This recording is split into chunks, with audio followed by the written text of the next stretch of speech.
Get ready with me for a girls' day, going to one of my favorite restaurants with two of my favorite beauties. Let's dive in.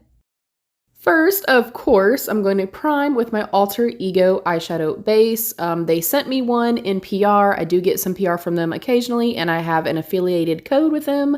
It's code RERE10 for 10% off. But I loved the first one I went through so much. They had them on sale again, and I purchased two.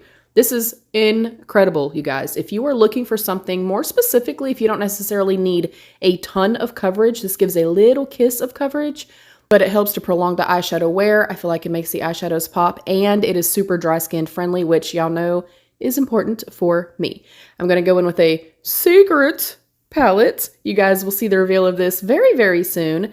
But I'm going to go in and I'm choosing some of the pink tones because I'm wearing, of course, pink. So I'm going to go in and I'm going to start darkest to lightest and kind of build it up. So I will speed this portion of the video up just a little bit for you guys. And then I'll come back and run my mouth a little bit more and tell y'all about my lunch date.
Once I have my mattes placed down, I'm of course going to go in with my Gourmande Girls Glitter Primer. It is my favorite glitter primer of all time because of the texture and consistency. It feels like a beautiful, thin, slippy serum. It doesn't disrupt the mattes underneath or anything like that. And it's slightly tacky and slightly grippy without being too much. It is fantastic. I also have a code with them. It is RERE10 for 10% off. After I prime, I'm going to go in with this beautiful duochrome. It is absolutely stunning. And of course, I always just use my fingers. I feel like I get the best bang for my buck. I get the most amount of pigment that I can possibly get from a shimmer formula. While I'm doing that, we started out, we were going to meet at a certain restaurant, which is one of our favorite places, and we did not realize that they were closed. So we pivoted, and look, that's fine. Look, baby, I will pretty much eat anywhere. Okay. So we pivoted and went to a Mexican restaurant instead, and it's a newer one to me. It was absolutely delicious. The company was fantastic.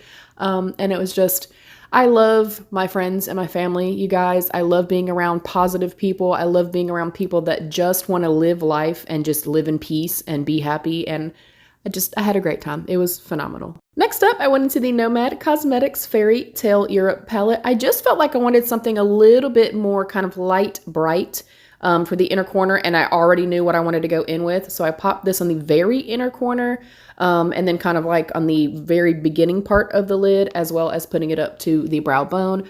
I just like that. I like the natural gradient. I like something that's really light and bright for my inner corner.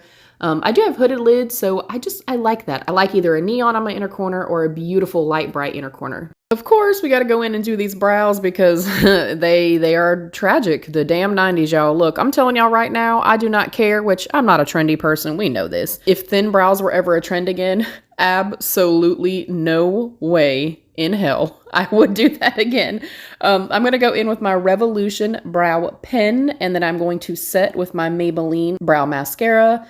And as you guys can see, very, very easy and bulletproof.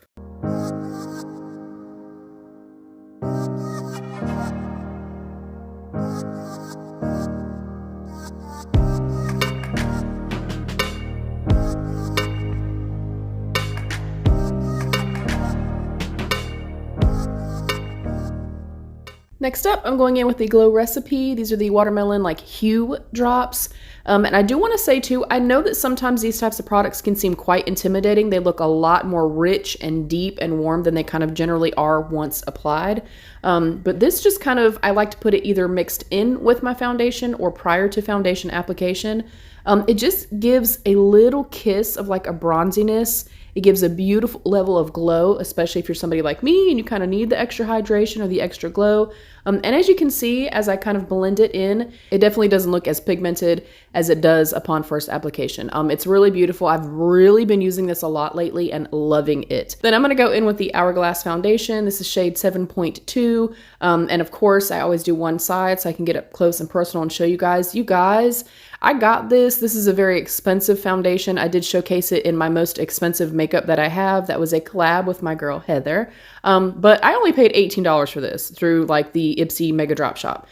So keep an eye out for things like that. I do have some higher end makeup, some luxury makeup, but very rarely do I pay full price for anything, you guys, full transparency. But this is a foundation that even just, you can see the way that it applies on my very textured, very dry skin.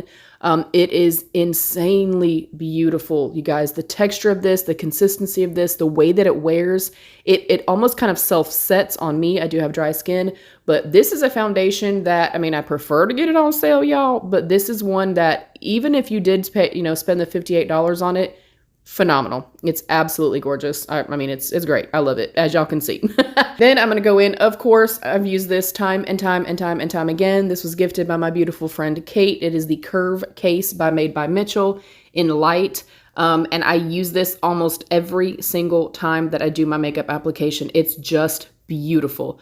And I've used this wintertime, springtime, summertime. It really does accommodate me no matter, you know, if I'm a little bit more, you know, light or if I get all the way up to tan, you know, in the summer months.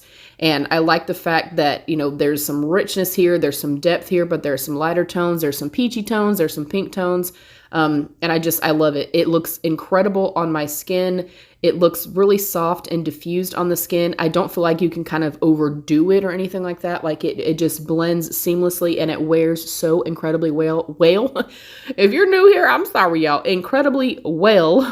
So I'm going to go in with this for my blush and my bronzer. Again, it wears incredibly well and stuff like that. I love this product, you guys. Then I'm going to lightly set with my Huda Beauty Cupcake powder. This is a loose powder that works great. You know, if you are somebody that has dry skin, but you also feel like, hey, I need to set just a little bit. I don't use a ton of powder and I do prefer to go in with my puffs. This is a Trigwell puff. And I go in and I tap off any excess and stuff like that so that I'm not applying too much.